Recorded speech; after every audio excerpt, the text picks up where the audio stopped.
that I would feel like I'm a lesbian if I was on a date with a guy with makeup. What's up, guys? So, should men be allowed to wear makeup? Well, makeup is ultimately used to make people look good, but it's much more multifaceted in terms of what it represents. So firstly, it can help people feel an inner sense of confidence by applying it, which I'm sure a lot of us will agree on. But also, it can represent a form of art. I mean, there's a reason why the people who apply it professionally are called makeup artists, because it's often a really appreciated and recognized skill. It goes beyond just making them look good. So to briefly look at the other side of the argument, I had a look at some of the common responses to online posts for people who are against men wearing makeup, and the responses were around it makes people feel uncomfortable, or differences in sexes should be celebrated, and so makeup should be kept just for females and not males.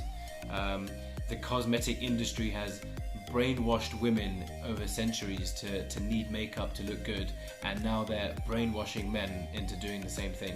Also, that makeup on men destroys manhood and makes the younger generation confused about physical appearance. My favourite response was one lady who said that I would feel like I'm a lesbian if I was on a date with a guy with makeup.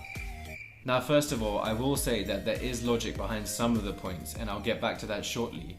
But as for the lady who feels like a lesbian, I mean, unless he's also wearing a bra with some inflatable beach balls inside, I'm pretty sure you can still process that's a man. But on a serious note, there was a common recurring point that makeup is categorically a female's product.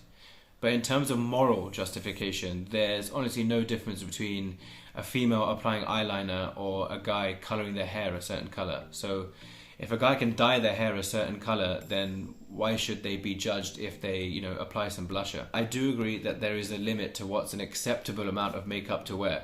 But just in the same way that a female will be judged if they cake their face with makeup, even an attractive lady who overdoes it with the makeup will be judged either verbally or subconsciously by the people that see her. Maybe women can get away with having a higher threshold of how much makeup to apply, but really there should be no hard and fast rule saying that men should categorically not be allowed to wear makeup at all. So while there'll always be opposition on this topic, just like there's opposition on every topic, apart from maybe is David Beckham a good looking guy, because even as a straight man, yeah, he is.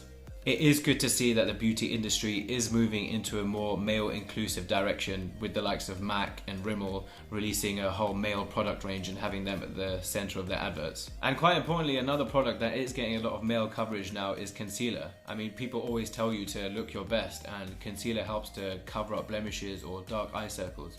I think it's only because older generations have been taught that, makeup is not for guys. But if we went on what older generations were taught how to behave, then we probably wouldn't have the inclusive society we have today. So to finish off, just as women wear makeup to look good externally and feel good internally, there should be no reason why men should be excluded from this. But just like many things, there's a limit to what is deemed acceptable, but in no way should makeup be seen as a female-only product.